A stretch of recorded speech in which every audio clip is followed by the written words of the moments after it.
what research is showing is that we can actually prevent some of the downstream cost of whether that's a surgery or missed work, things like that. The faster we can get patients with these musculoskeletal diagnoses in to see us, the more efficient we can get them back to work and, without having surgery, and obviously the lower cost to the overall healthcare system.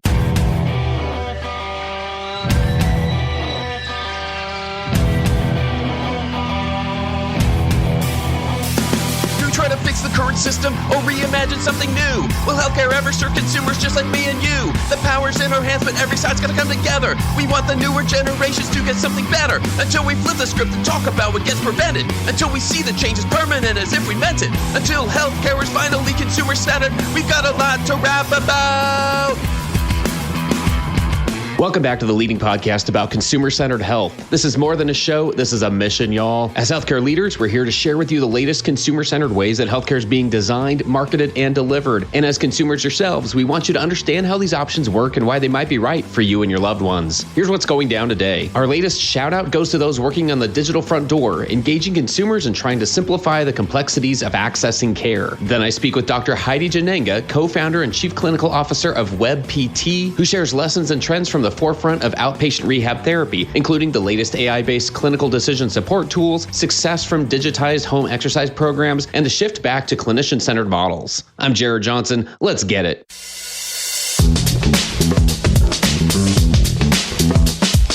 This shout out goes to the digital front door teams, the builders, product leaders, and platform operators trying to turn a patchwork of access points into something that actually feels like a front door. We're glad you're listening because your work sits at the crossroads of consumer expectations and enterprise reality. You're translating retail-grade experiences into healthcare environments that weren't designed for speed, simplicity, or clarity. And you're doing it while navigating legacy systems, governance hurdles, and a lot of yes, but conversations. The best digital front door teams know this isn't about widgets or point solutions. It's about orchestration. It's about reducing friction, guiding patients to the next step, and making access feel intentional instead of accidental. It's also about knowing when not to over-engineer and when to let humans step in. Healthcare Wrap exists because we believe access is strategy. The front door is a problem concerning marketing, IT, growth, experience, and trust. And the people building in this space are shaping how millions of patients first experience care. Thanks for showing up, staying patient, and pushing healthcare closer to how people actually live.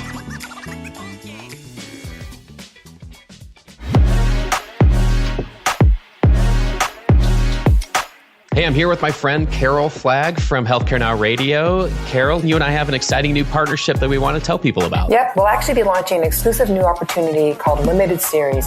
And these series will air nationally on Healthcare Now Radio, which, by the way, was named once again as one of the top 10 healthcare shows again in 2025, as well as here on the Healthcare Now Wrap. These series are going to cover some of the biggest topics in 2026, starting with rural health and including the CMS health tech ecosystem, GLP-1s, wearables, and more. So we're really excited about these series because there's a lot to talk about with these topics, which means they are ideal opportunities to create thought leaders in these spaces. Yeah, Carol, that's what I'm the most excited about, is to really generate more informed, trusted information on these topics. And for those who are interested, spots are extremely limited for Q2 through Q4 of 2026. To get started, just reach out to either of us on LinkedIn, and we look forward to hearing from you.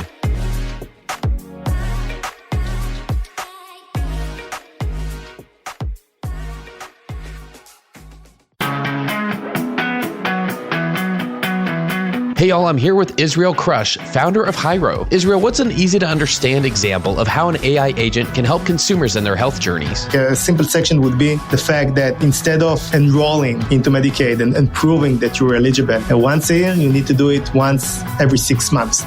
Patients don't know that. So we said, you know what, we're going to get ahead of that and we're going to educate patients about some of those changes and try to get them re-enrolled or redetermine their enrollment into those programs to make sure that one, they're covered, and two, that the health system gets paid or reimbursed for those patients. So I think that's like a clear win-win where you create an AI agent that is proactively helping both patients and health systems with issues that they face and make, again, the journey a little less complicated. Thanks, Israel. Visit hyro.ai for more information. That's HYRO.ai, and tell them you heard about it on Healthcare Wrap.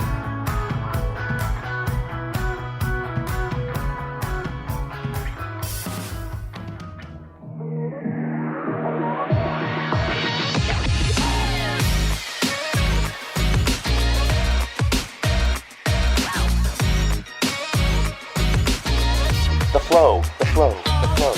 All right, everyone, let's get into the flow. I'm here with Dr. Heidi Jannenga, co-founder and chief clinical officer at WebPT. One of my favorite things is when I find people in this space, leaders in this space who I really respect, who are based in Arizona. So we kind of have that going for us. But Heidi, let's welcome you to the Healthcare Wrap. And I'm looking forward to speaking with you today. Thanks so much, Jared. Really appreciate the opportunity to be here. For those who aren't as familiar, why don't you give us a little bit of intro of who you are and what you do, kind of what you'd like our audience to know about you. Yeah, of course. Well, I am a physical therapist. I've been a physical therapist for, almost going on 30 years now, which is amazing that it's flown by so fast. I practiced in sports medicine and outpatient orthopedics for many years right here in Arizona, actually, and worked my way up from being an entry-level clinician to honing my skills to be able to work with professional athletes and leading to becoming a clinic director of one of the largest sports medicine clinics in the country, actually, which was based out of Tempe, Arizona.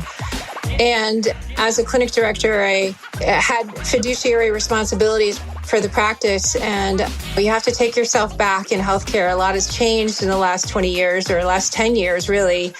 And we can talk about this more, but we're kind of on this cusp of the sort of next iteration of, like many industries, of what it's going to look like moving forward.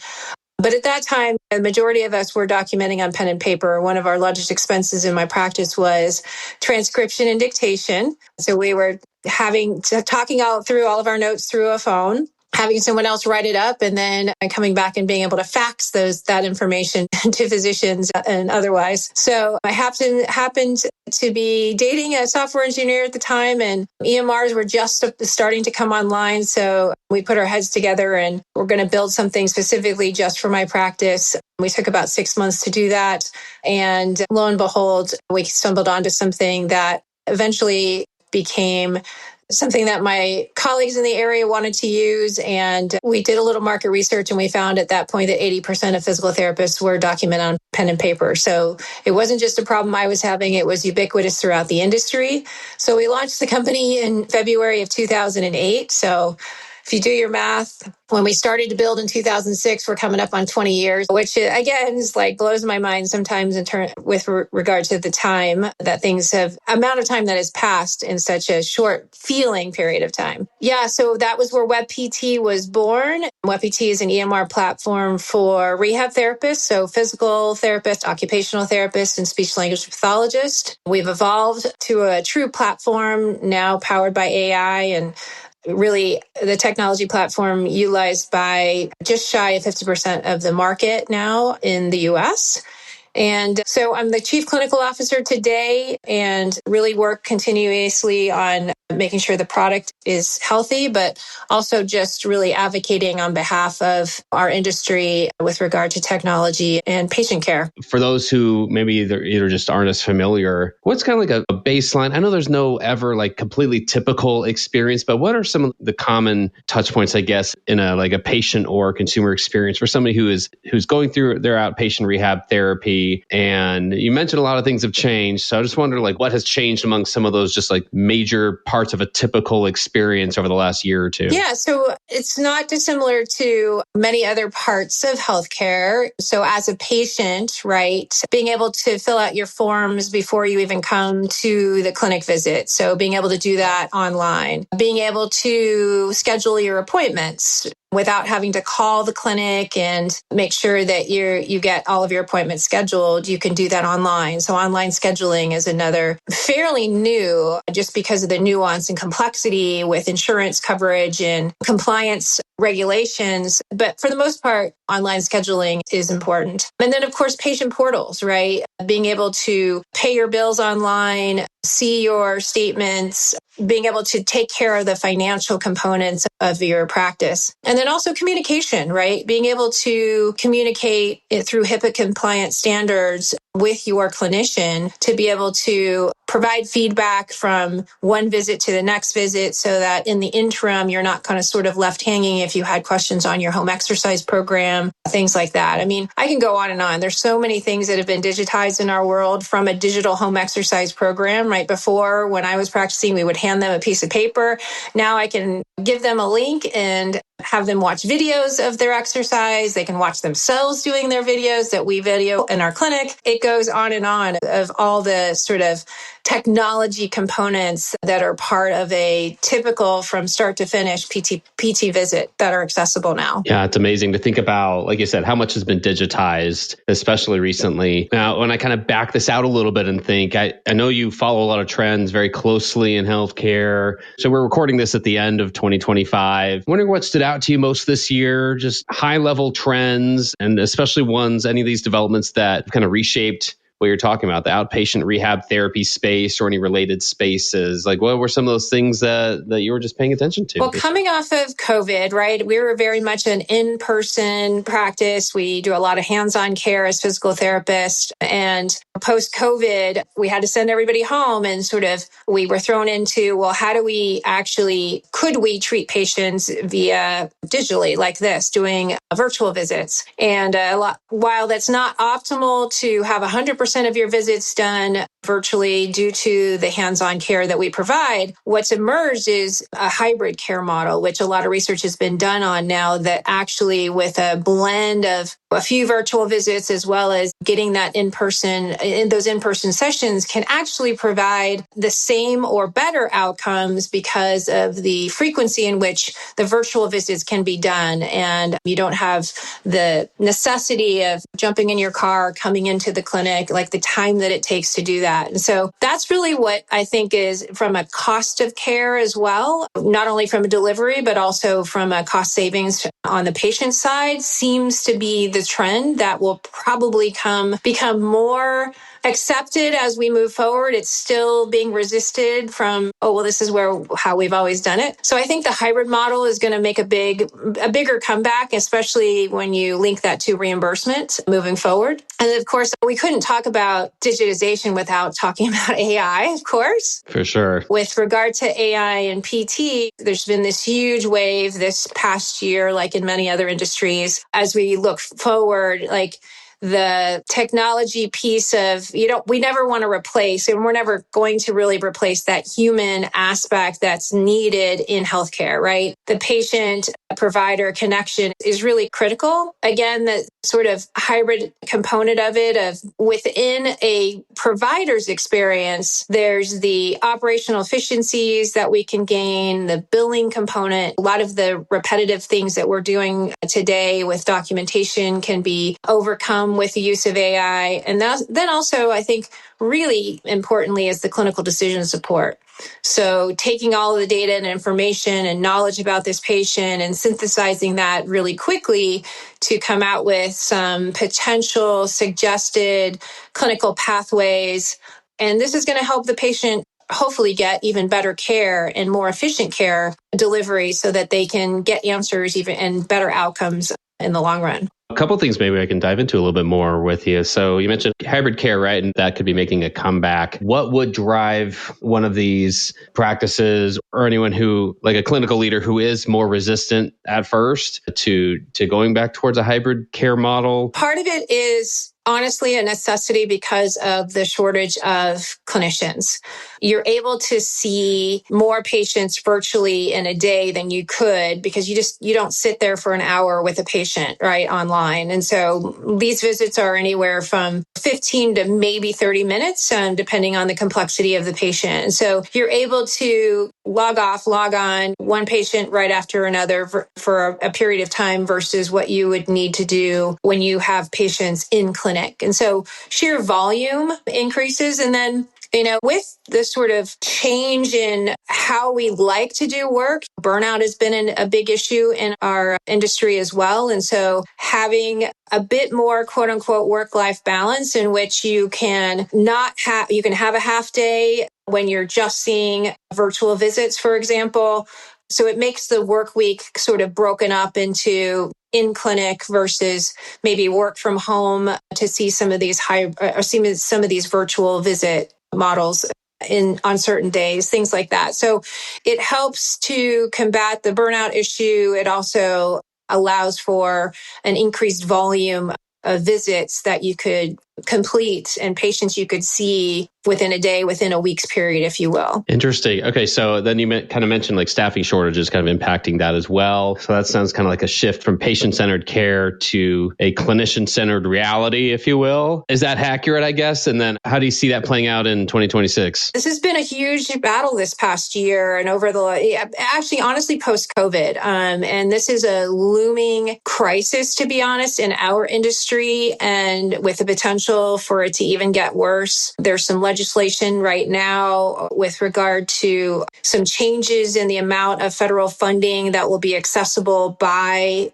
PT, OT, and speech and many other clinical providers that is not commensurate with the cost of education at the moment. And so unless we see some major changes, this could really impact the pipeline of potential therapists in the future. And so while we are already at a deficit in terms of a shortage of the volume of patients that are getting referred to PT, the number of PTs that we have in the industry, and then, of course, this incoming pipeline, we expect the growth to continue of needing more PT, while unfortunately what we're seeing, especially if this goes through, that the pipeline may significantly decrease, which enhances the overall shortage. And this is not limited to PTs specifically, it's other industries and other healthcare providers as well. So that's a big looming issue that, is going to even push the clinician shortage, the clinician focused versus patient focused, because retention from a clinic standpoint is so critical. You just can't afford to lose the therapist that you have, because you never know when you're going to be actually able to get another therapist to replace them, right? And so benefits and perks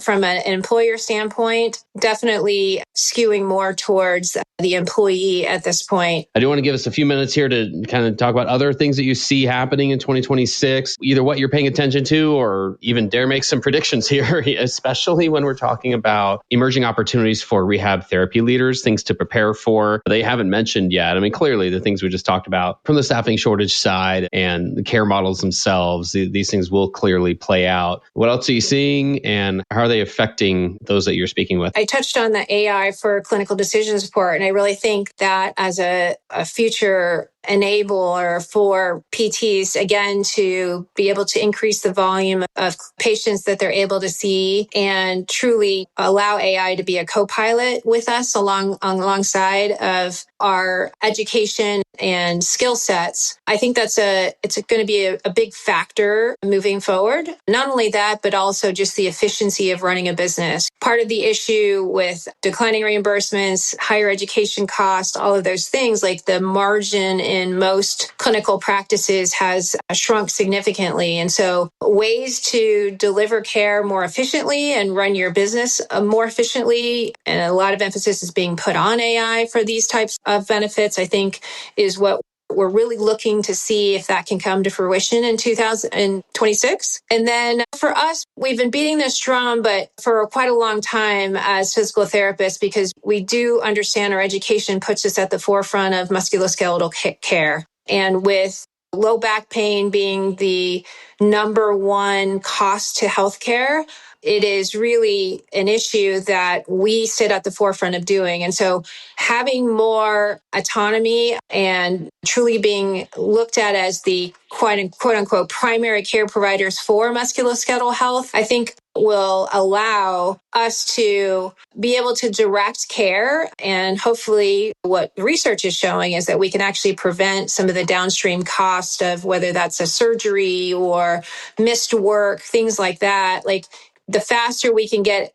patients with these musculoskeletal diagnoses in to see us, the more efficient we can get them back to work and without having surgery, and obviously the lower cost to the overall healthcare system. I like how you put that in terms of understanding the implications of one on the other and recognizing that is just as important to understand as the here and now, the things that are right in front of us, but recognizing how is coming to play on the larger scale of overall healthcare costs, et cetera. I wonder about you as we kind of start to wrap up here, about you personally, about what gives you hope for the future of healthcare in our country. I typically just mention this on each episode that we can use all the hope that we can get in this industry. Just to balance out the day-to-day, there's something unique and special about those who stay in healthcare and are dedicated to it. There's usually just a little bit more mission-driven nature to leaders like yourself. So what does give you hope for the future of healthcare? Having been a clinician for so many years, I mean, it's only getting more needed, right? We're only more needed from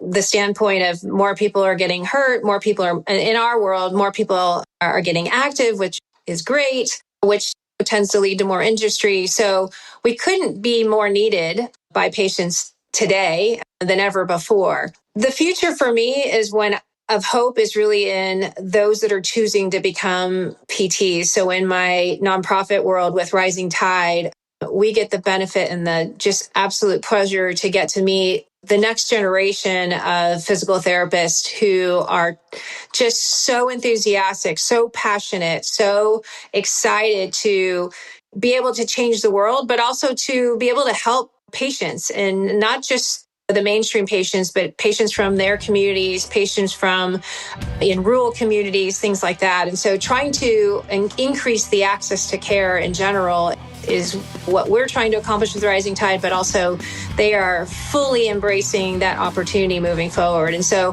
their level of education, their level of enthusiasm, it just gives me a lot of hope for the future, and just want to continue to fan that flame through our scholarship program, but also through paying it forward as a therapist and sharing my knowledge and removing any obstacles that I can to make their path even easier to get to do what they want to do. Fantastic, Heidi. That's a perfect place for us to wrap for this episode. I want to thank you for joining us today and for everything you're doing to make healthcare consumer-centered.